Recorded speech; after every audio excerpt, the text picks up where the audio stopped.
Dreams 24 திட்டத்தின் கீழ் dengue விழிப்புணர்வு மக்களிடையே ஏற்படுத்தப்பட்டு வருகிறது. இந்நிகழ்வில் 400க்கும் மேற்பட்ட பள்ளிகள் மற்றும் 6000த்திற்கும் மேற்பட்ட பள்ளி குழந்தைகள் பல்வேறு டெங்கு விழிப்புணர்வு குறித்த செயல்பாடுகளில் ஈடுபட்டு சமூகத்திற்கு டெங்குவிலிருந்து விடுபடும் வழிமுறைகளை விழிப்புணர்வு மூலம் ஏற்படுத்தி வருகின்றனர். இந்திரா காந்தி அரசு மருத்துவமனையில் ட்ரீம்ஸ் திட்டத்தின் மூலம் மாணவர்களுக்கு பல்வேறு போட்டிகள் நடைபெற்றது. சுகாதாரம் மற்றும் குடும்ப நலத்துறை இயக்குநர் மருத்துவர் செவ்வேல் தொடங்கி வைத்து சிறப்புரையாற்றினார். மருத்துவர் மஞ்சு ராகி வரவேற்புரையாற்ற, மருத்துவர் ஆர்யா ராகுல் நன்றி உரை வழங்கினார். விழாவில் அரியூர் அரசு மேல்நிலைப் பள்ளி மாணவர்கள் மற்றும் ஆசிரியர் வளர்மதி முருகனின் பொம்மலாட்ட நிகழ்ச்சி நடைபெற்றது. விழாவிற்கான ஏற்பாடுகளை விஞ்ஞானி மருத்துவர் ஸ்ரீகாந்த் ஸ்ரீராமா செய்திருந்தார்.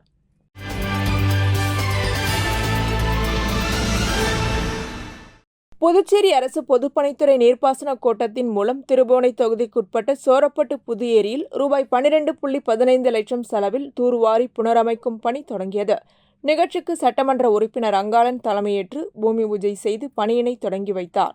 இதனைத் தொடர்ந்து பொதுப்பணித்துறை நீர்ப்பாசன கோட்டத்தின் சார்பில் திருபுவனை தொகுதிக்குட்பட்ட சிலுக்காரிப்பாளையம் பம்பை ஆற்றின் குறுக்கே கட்டப்பட்டுள்ள தடுப்பணை அருகே ஆற்றின் தென்கரையில் ரூபாய் 19.14 லட்சம் செலவில் பாதுகாப்பு சுவர் கட்டுமான பணியை சட்டமன்ற உறுப்பினர் அங்காளன் தலைமையேற்று பூஜை செய்து பணிகளை துவக்கி வைத்தார். நிகழ்ச்சியில் பொதுப்பணித்துறை நீர்ப்பாசன கோட்ட செயற்பொறியாளர் ராதாகிருஷ்ணன், உதவி பொறியாளர் மதிவாணன், இளநிலை பொறியாளர் ஜெயராமன், ஒப்பந்ததாரர் சாய் புவனா கன்ஸ்ட்ரக்ஷன் உரிமையாளர் மற்றும் ஒப்பந்ததாரர் தங்கராசு மற்றும் சட்டமன்ற உறுப்பினரின் ஆதரவாளர்கள் கலந்து கொண்டனர்.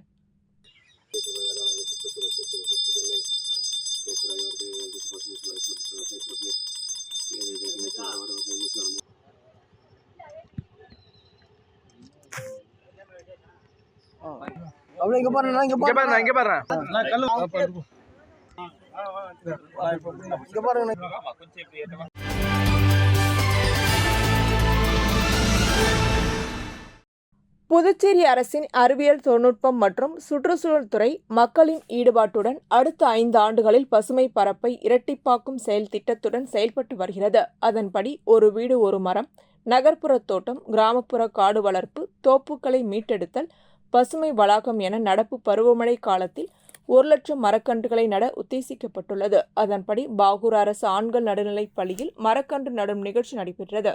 நிகழ்ச்சிக்கு பள்ளியின் தலைமை ஆசிரியர் பழனிசாமி தலைமையேற்று சுற்றுச்சூழலின் முக்கியத்துவம் மற்றும் அவற்றை பாதுகாப்பதன் அவசியம் குறித்தும் நாளைய தலைமுறைக்கு சுத்தமான இயற்கையை அளிப்பதற்கு நாம் ஒவ்வொருவரும் மரம் வளர்க்க வேண்டும் என்பதை வலியுறுத்தி பேசினார்.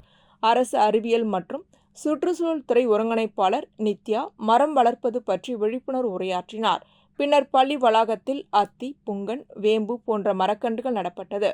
நிகழ்ச்சிக்கான ஏற்பாடுகளை ஆசிரியர்கள் பிரபாவதி, சத்யவதி, துரைசாமி ஆகியோர் செய்திருந்தனர்.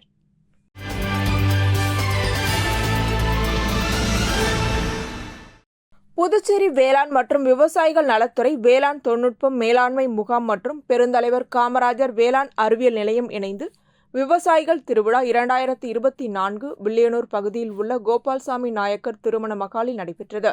இதில் விவசாய பயனாளிகளுக்கு 5 வகையான பாரம்பரிய நெல் விதை ரகங்கள் மற்றும் உயிர்கரிகலன்கள் ஆகிய இடுபொருட்கள் வழங்கப்பட்டது. தொடர்ந்து வேளாண் அறிவியல் நிலைய பொன்விழா ஆண்டிற்கான தீபஜோதி பெறப்பட்டது. நிகழ்ச்சிக்கு வேளாண் மற்றும் விவசாயிகள் நலத்துறை இயக்குநர் முனைவர் வசந்தகுமார் நோக்க உரையாற்றினார்.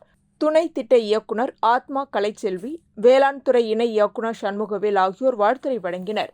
பெருந்தலைவர் காமராஜர் வேளாண் அறிவியல் நிலையத்தில் திட்ட ஒருங்கிணைப்பாளர் முனைவர் விஜயகுமார் வரவேற்புரையாற்றினார். தொடர்ந்து விவசாயிகளுக்கு பாரம்பரிய நெல் ரகங்கள் குறித்த கருத்தரங்கமும் சிறுதானியங்களில் மதிப்பீட்டுதல் குறித்த பயிற்சி பெண்களுக்கு அளிக்கப்பட்டது.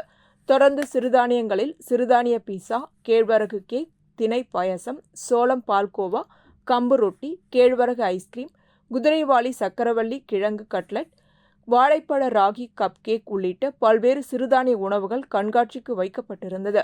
இதில் வெற்றி பெற்றவர்களுக்கு பரிசுகள் வழங்கப்பட்டது. இதில் வேளாண் துறை அதிகாரிகள் மற்றும் விவசாய பெருமக்கள் கலந்து கொண்டனர். நிறைவாக துணை இயக்குநர் ஜோசப் ஆல்பர்ட் நன்றி உரையாற்றினார்.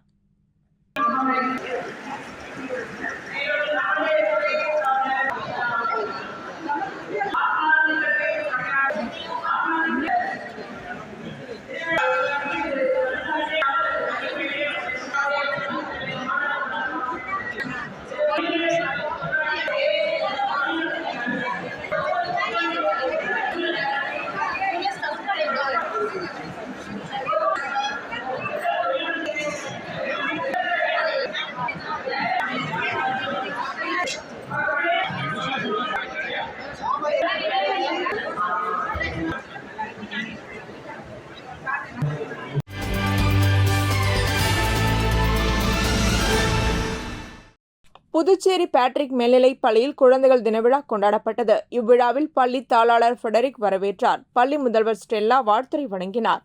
அரசு பள்ளி கல்வி இயக்கக இயக்குநர் பிரியதர்ஷினி, அருட்தந்தை ஜோசப் பால், ஜிப்மர் மருத்துவமனை பேராசிரியர் வெங்கடாச்சலம், அப்போலோ மருத்துவமனை இணை ஆலோசகர் பாலச்சந்திரன் ஆகியோர் சிறப்புரையாற்றினர். நிகழ்ச்சியில் மத்திய அமைச்சக அறிவியல் அருங்காட்சியக சபை சார்பாக நடைபெற்ற அறிவியல் நாடக விழாவில் சிறந்த இயக்குநருக்கான விருது பெற்ற ஓவிய ஆசிரியர் கலைமாமணி சரவணகுமார், தேசிய அளவில் நடைபெற்ற அவந்திகா போட்டியில் தங்கப்பதக்கம் பெற்ற 47 மாணவர்களுக்கும், ஓவியம், விளையாட்டு உள்ளிட்ட போட்டிகளில் வெற்றி பெற்ற மாணவர்களுக்கு பரிசுகள் வழங்கப்பட்டது. நிகழ்ச்சியினை 5ஆம் வகுப்பு மாணவர்கள் ஷன்விகா, சித்தார்த், அண்ணாமலை, லக்ஷா மற்றும் 4ஆம் வகுப்பு மாணவன் ஹரிகரன் ஆகியோர் தொகுத்து வழங்க 3ஆம் வகுப்பு மாணவி சுகீர்த்தி நன்றி கூறினார். விழாவில் பள்ளி மருத்துவ இயக்குநர் ஜீட்டா ஃபெடரிக், ஆலோசனை குழு உறுப்பினர்கள், ஆசிரியர்கள், பெற்றோர்கள் பங்கேற்றனர்.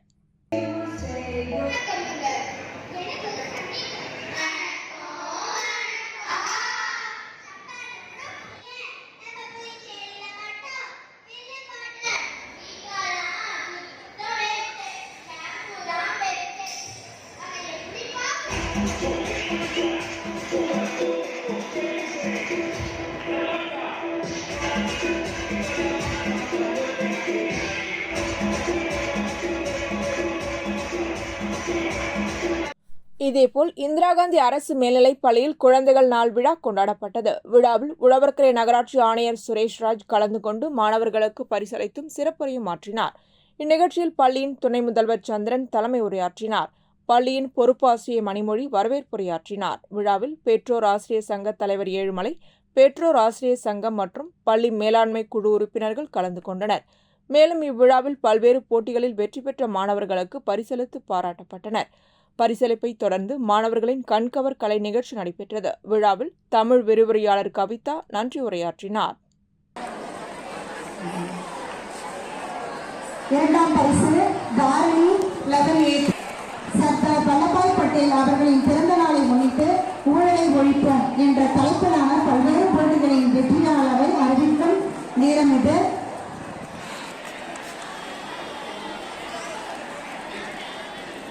வினாடி வினா கார்த்திக் லெவல் 8 முதல் பரிசு.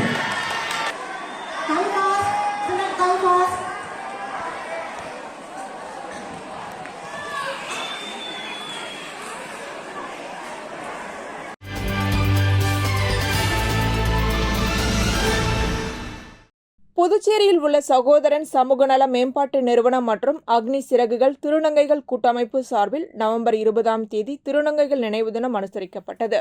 பாலின வேறுபாடுகளுக்கு எதிரான வன்முறை செயல்பாடுகளில் உயிரிழந்த திருநங்கைகளுக்கு அஞ்சலி செலுத்தும் வகையில் சுதேசி பஞ்சாலையிலிருந்து அண்ணா சிலை வரை மெழுகுவர்த்தி பேரணி நடைபெற்றது.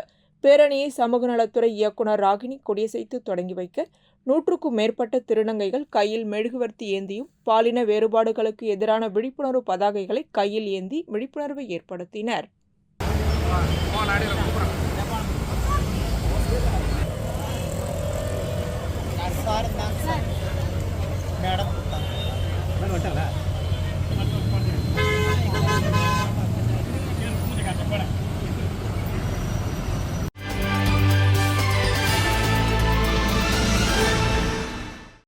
உருளையன்பேட்டை தொகுதிக்குட்பட்ட புதுப்பாளையம் வார்டு பகுதியான ராஜா நகர் ஐயனார் கோவில் வீதியில் ஆதி திராவிட நலத்துறை நிதி உதவியுடன் புதிய சிமெண்ட் சாலை மற்றும் இருபுற கான்கிரீட் வாய்க்கால் அமைக்கும் பணிகள் நடைபெறவுள்ளது.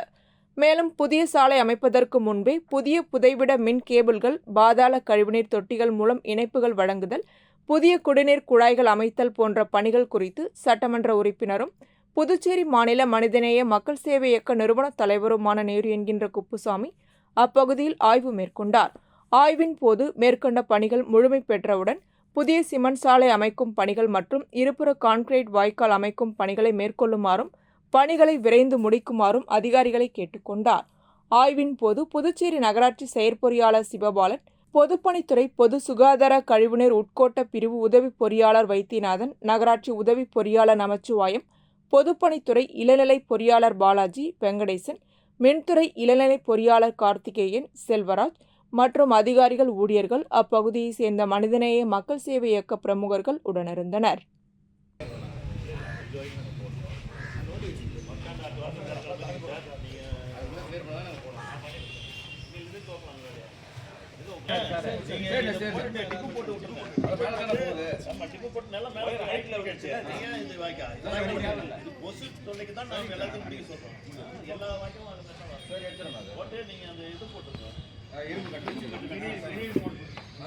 தண்ணி அது மழை கட்ட தண்ணி தான் போக போகுது, எடுத்து போயிடும், ஒரு வழியாக போயிடும். இதுதான் வரணும்.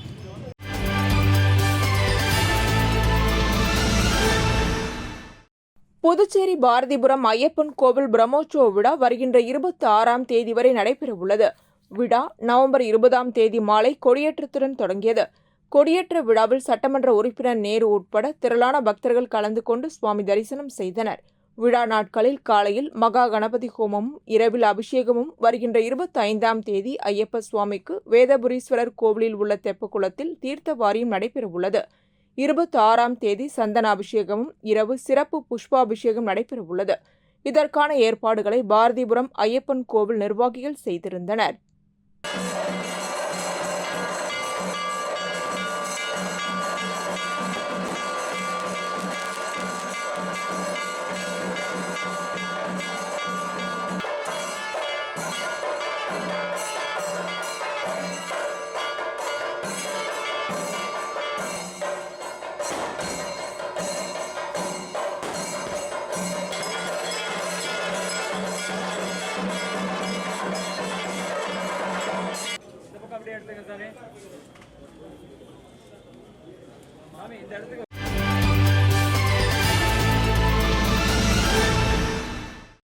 புதுவை மாநில மீனவர்களுக்கு இபிசி இடஒதுக்கீடு உயர்த்தி வழங்கக் கோரி ஒருநாள் அடையாள உண்ணாவிரத போராட்டம் மரமலை அடிகள் சாலை சுதேசி மில் அருகில் நடைபெற்றது. போராட்டத்திற்கு ஆதரவு தெரிவித்த சட்டமன்ற உறுப்பினரும் புதுச்சேரி மாநில மனிதநேய மக்கள் சேவை இயக்க நிறுவன தலைவருமான நேரு என்கின்ற குப்புசாமி, மீனவ மக்களுக்கு வழங்க வேண்டிய சலுகைகள் அனைத்தும் சரியான முறையில் கிடைக்க இடஒதுக்கீட்டின்படி வழங்க ஜாதிவாரி கணக்கெடுப்பு நடத்தப்பட வேண்டும் என உரையாற்றினார்.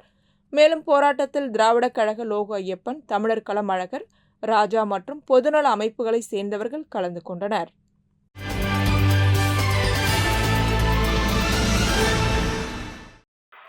விடுதலை சிறுத்தைகள் கட்சியின் புதிய பொறுப்புகளுக்கு விண்ணப்பிக்க விண்ணப்பங்கள் முல்லை நகரில் உள்ள விடுதலை சிறுத்தைகள் கட்சி அலுவலகத்தில் பொதுச் செயலாளர் பெற்றுக்கொண்டார். பொறுப்புகளுக்கு விண்ணப்பம் வழங்காத தோழர்கள் கட்சி தலைமை அலுவலகம் வருகை தந்து தோழர் அவர்களிடம் தங்களின் விருப்ப மனுக்களை வழங்குமாறு கேட்டுக்கொண்டார். இந்த நிகழ்வில் புதுச்சேரி மாநில முதன்மை செயலாளர், தமிழ்நாடு புதுச்சேரி அமைப்பாளர் தமிழ்மாறன், அரிமா தமிழன், நந்தன், மருத்துவர் முரளிதரன், லக்ஷ்மி கலந்து கொண்டு விண்ணப்ப படிவங்களை பெற்றுக்கொண்டனர்.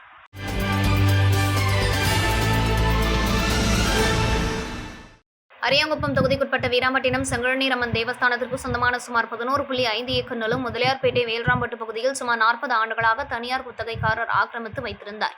இது தொடர்பாக இந்து அறநிலையத்துறை மூலம் நீதிமன்றத்தில் வழக்கு தொடரப்பட்டு சுமார் 40 ஆண்டுகளாக வழக்கு நிலுவையில் இருந்து வரும் நிலையில் இந்த நில ஆக்கிரமிப்பு தொடர்பான அரியாங்குப்பம் தொகுதி சட்டமன்ற உறுப்பினர் பாஸ்கர் என்கிற தட்சிணாமூர்த்தி பெரும் முயற்சியால் வீராம்பட்டினம் திருப்பணிக்குழு, மக்கள் குழு ஆகியோரின் ஆதரவுடன் சுமார் 100 கோடி மதிப்புள்ள நிலத்தை புதுச்சேரி வருவாய்த்துறை வட்டாட்சியர் பிருத்விராஜ், சட்டமன்ற உறுப்பினர் பாஸ்கர் என்கிற தட்சிணாமூர்த்தி, செங்கழநீரம்மன் ஆலய தனி அதிகாரி சுரேஷ் மற்றும் வீராம்பட்டினம் மக்கள் குழு, திருப்பணிக்குழு ஊர் முக்கியஸ்தர்கள் ஆகியோர் முன்னிலையில் முதலியார்பேட்டை காவல்துறையினர் பாதுகாப்புடன் தனியார் வசம் இருந்த நிலத்தை மீட்டெடுத்து வட்டாட்சியர் முன்னிலையில் சீல் வைக்கப்பட்டது.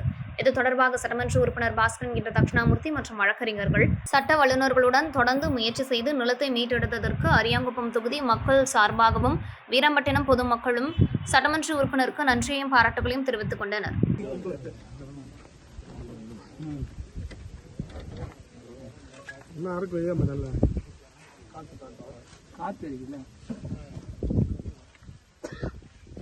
இல்லை, நீ ஃபோட்டோ எடுத்து விட்டு நீ போய் யாருக்கு வச்சுருக்கிற, அவங்க எதுக்கு வைக்க போகிறாங்க.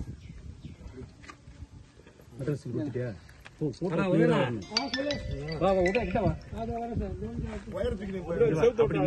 எல்லாரும் தெரியுற மாதிரி ஒரு அதுதான் வியூ பார்க்க தெரியும். யாருக்கு அனுப்பணும்?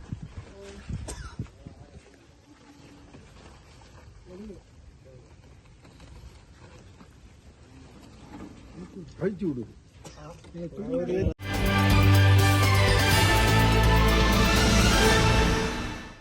திருக்காஞ்சி ஸ்ரீ விசாலாட்சி ஸ்ரீ அன்னபூரணி சமேத ஸ்ரீ காசி விஸ்வநாதர் சன்னதியில் மகா கும்பாபிஷேக விழா நடைபெற்றது. இதனைத் தொடர்ந்து தேவஸ்தானத்துக்கு சொந்தமான புதிய ஸ்ரீ காஞ்சிநாதன் திருமண மண்டபம் திறப்பு விழாவை தொடர்ந்து ஸ்ரீ காஞ்சிநாதர் திருமண நிலையத்தில் ஸ்ரீ காசி விஸ்வநாதர் மற்றும் அன்னபூரணி காசி விசாலாட்சிக்கு திருக்கல்யாண உற்சவம் நடைபெற்றது. இதில் உபயதாரர்கள் மற்றும் பக்தர்கள் கலந்து கொண்டு திருக்கல்யாண உற்சவத்தை கண்டனர். இதனைத் தொடர்ந்து விழாவில் கலந்து கொண்ட அனைவருக்கும் அறுசுவை விருந்து அளிக்கப்பட்டது. நிகழ்ச்சிக்கான ஏற்பாட்டை ஆலய நிர்வாக அதிகாரி சரவணன், ஆலய தலைமை அர்ச்சகர் சிவஸ்ரீ சரவண சிவாச்சாரியார், திருக்காஞ்சி கிராமவாசிகள் மற்றும் சிவனடியார்கள் செய்திருந்தனர்.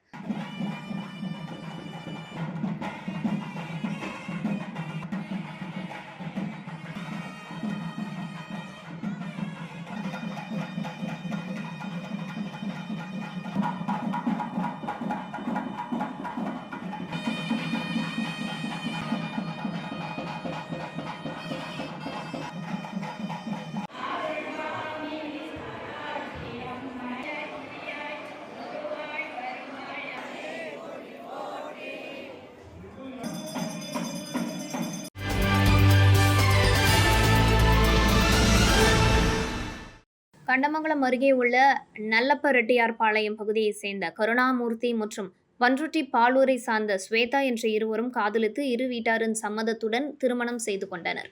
திருமணத்திற்கு பிறகு கணவர் கருணாகரன் பணி நிமித்தமாக சென்னைக்கு சென்று விடுமுறை தினங்களில் மட்டுமே வீட்டிற்கு வந்து சென்றுள்ளார்.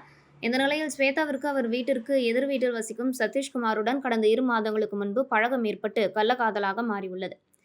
கள்ளக்காதலில் ஸ்வேதாவும் சதீஷ்குமாரும் அடிக்கடி திருமணத்தை மீறிய உறவில் இருந்துள்ளனர். ஸ்வேதா கள்ளக்காதல் விவகாரம் மாமியார் ரமணிக்கு தெரிந்து மருமகளை கண்டித்துள்ளார். பாக்கம் கூற்றோடு பகுதிக்கு அழைத்து வந்து தீபாவளிக்கு புதிய துணி எடுத்துக் கொடுத்து சிக்கன் ரைஸ் வாங்கி கொடுத்து வீட்டுக்கு சென்றுள்ளனர். இதற்கிடையே ஸ்வேதா மெடிக்கல் சென்டரில் தூக்க மாத்திரைகளை வாங்கி வைத்துள்ளார். பின்னர் வீட்டுக்கு சென்ற ஸ்வேதா தூக்க மாத்திரைகளை பொடியாக்கி மாமியாருக்கு கொடுத்த உணவில் கலந்து கொடுத்துள்ளார். சாப்பிட்டதும் மாமியார் அயர்ந்து தூங்கியுள்ளார். அதன் பின்னர் ஸ்வேதா தனது கள்ளக்காதலுடன் இணைந்து கடந்த அக்டோபர் 30ஆம் தேதி மாமியார் ரமணி தூங்கி கொண்டிருந்த போது வீட்டில் பெட்ரோல் ஊற்றி எரித்துள்ளார். வீட்டில் அலறல் சத்தம் கேட்டு வந்த அக்கம் பக்கத்தினர் ரமணியை மீட்டு ஜிப்மர் மருத்துவமனையில் அனுமதித்த போது 31ஆம் தேதி சிகிச்சை பலனின்றி ரமணி உயிரிழந்துள்ளார். இதனால் சந்தேகமடைந்த ரமணியின் 2வது மகன் தட்சிணாமூர்த்தி கண்டமங்கலம் காவல் நிலையத்தில் தனது தாயின் இறப்பில் சந்தேகம் இருப்பதாக புகார் அளித்துள்ளார். அந்த புகாரின் பேரில் போலீசார் வழக்கு பதிவு செய்து விசாரணை செய்ததில் ஸ்வேதா தனது கள்ளக்காதலனுடன் இணைந்து ரமணியை கொலை செய்தது விசாரணையில் தெரிய வந்தது. இதனையடுத்து கண்டமங்கலம் காவல்துறையினர் ஸ்வேதா மற்றும் சதீஷை கைது செய்து சிறையில் அடைத்தனர்.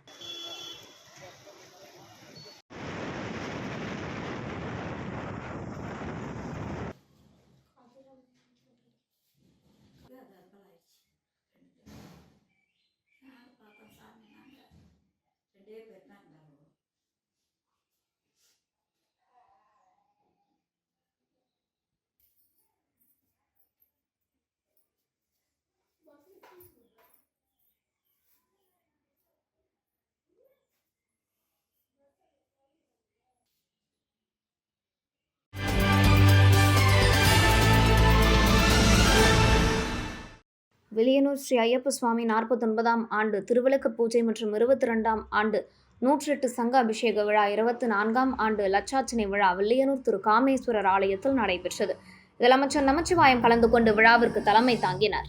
கணபதி ஹோமம், லட்சார்ச்சனை ஆரம்பம், முதல் கால யாகசாலை பூஜை, 1008 சங்கு பூஜை மற்றும் தீபாராதனை, 2ஆம் கால யாகசாலை பூஜை, 1008 சங்க அபிஷேக விழா, சங்க அபிஷேக பூர்த்தி, அன்னதானம் ஆகிய நிகழ்ச்சிகள் நடைபெற்றன. மேலும் விநாயகர் மற்றும் ஐயப்பன் சுவாமிக்கு கலச நீர் அபிஷேகம் செய்யப்பட்டு தீபாராதனை காண்பிக்கப்பட்டது. தொடர்ந்து அமைச்சர் நமச்சிவாயத்திற்கு ஆலயத்தில் மரியாதை செய்யப்பட்டது. இந்த நிகழ்ச்சியில் கலந்து கொண்ட அனைவருக்கும் அன்னதானம் வழங்கப்பட்டது. நிகழ்ச்சிக்கான ஏற்பாட்டினை பாஜக தொகுதி பொறுப்பாளர் கண்ணபிரான், விழா குழுவினர், ஐயப்ப பக்தர்கள் ஆகியோர் செய்திருந்தனர்.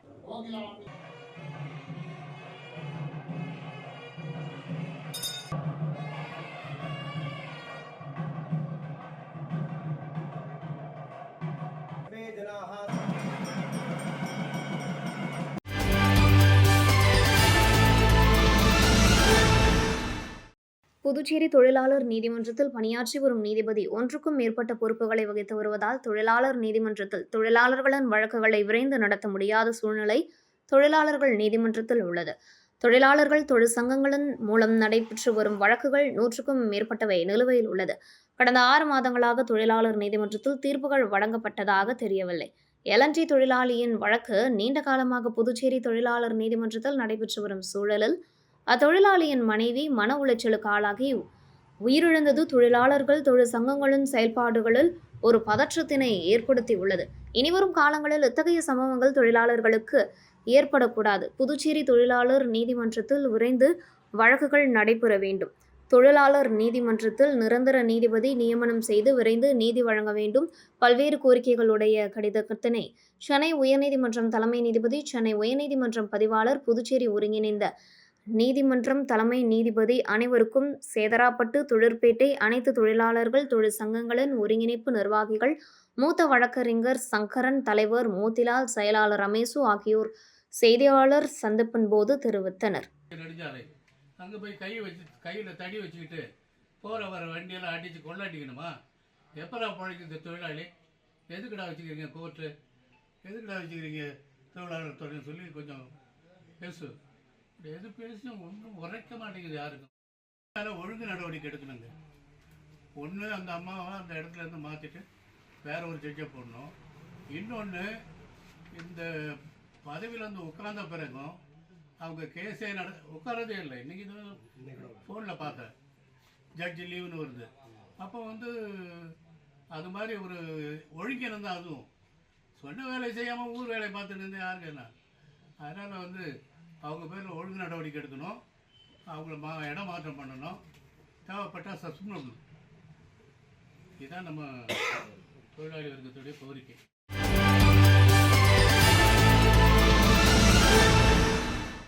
புதுச்சேரி சாலை போக்குவரத்து கழகம் ஊழியர்கள் பணி நிரந்தரம், ஊதிய உயர்வு மற்றும் பல்வேறு கோரிக்கைகளை முன்வைத்து தொடர் உண்ணாவிரத போராட்டத்தில் ஈடுபட்டு வருகின்றனர்.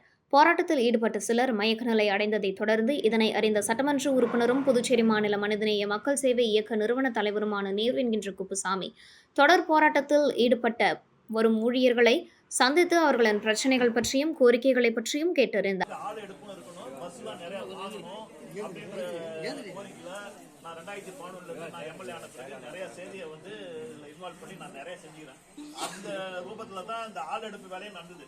அதில் சில தவறு நடந்ததுன்றதுனால அந்த தவறுக்கும் நாம் வந்து தட்டி கேட்டு சில பேருக்கு உணர்த்தி அது வாயிலாகவும் நிறைய பேரை வேலைக்கு வச்சுது. அதன் வாயிலாக நிறைய பஸ்ஸுங்களை பர்ச்சேஸ் பண்ணி கொண்டு வந்து அதுலேயும் வந்து சில ஊழல் நடக்குது, தவறு நடக்குது. அதையும் செய்ய பண்ணணும்னு சொல்லிட்டு நான் வந்து போன 5 வருஷம் இந்த 3 வருஷத்துல தான் நான் அதிகமாக இங்கே ஏன்னு கேட்டேன்னா பல கோஷ்டியாக இருக்கிறாங்க. இதில் வந்து நம்மளை வந்து பயன்படுத்திக்கிறவங்க தவறாக பயன்படுத்தி கூடாது. நான் வந்து எல்லாருக்கும் பொதுவான ஆள். நான் ஒருத்தவங்களுக்கு இன்னொருத்தவங்களுக்கு ஒரு மாதிரி பேசக்கூடிய இடத்துல நான் இருக்கக்கூடாது. அதனால் நான் என்ன செஞ்சேன் இதை தான். ஆனால் அதுக்கு நான் பண்ணது செய்தியில் ஒரே ஒரு செய்தி என்னன்னா இல்லை, இந்த இவங்க உழைச்சி இவங்களுடைய நிர்வாகம் இவங்க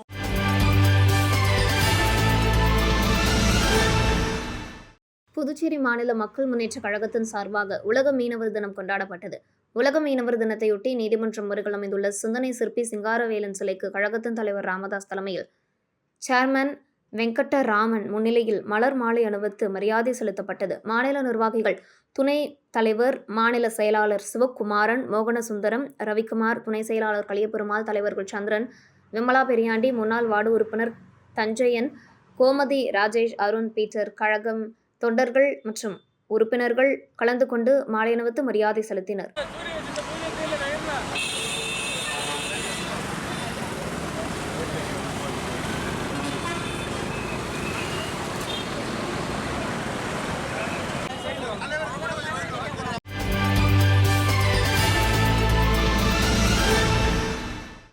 புதுச்சேரியில் சமீப காலமாக கொசுவினால் பொதுமக்களுக்கு பல்வேறு நோய்கள் ஏற்பட்டு வருகிறது.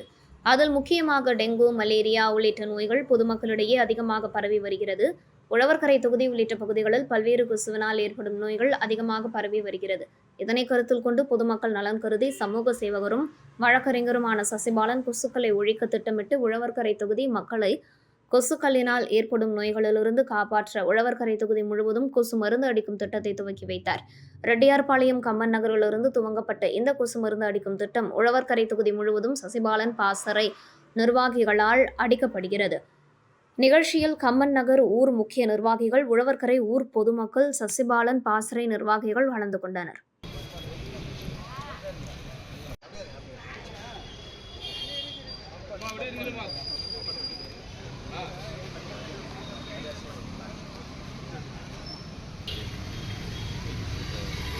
சொந்தங்களுக்கு வணக்கம். இன்றைக்கு இன்றைக்கி நம்ம உழவக்கரையாக இருக்கட்டும், புதுச்சேரி மாநிலமாக இருக்கட்டும், எல்லாருமே ஜுரத்தால் அவதிப்பட்டு இருக்கிறாங்க. ஒவ்வொரு கிளினிக்லேயும் ஒவ்வொரு சுகாதார மையத்திலையும் அவ்வளோ பேர் பாதிக்கு உள்ளாக்கி விட்டு வராங்க. இது சுகாதாரத்துறை ஒரு போர்க்கால அடிப்படை.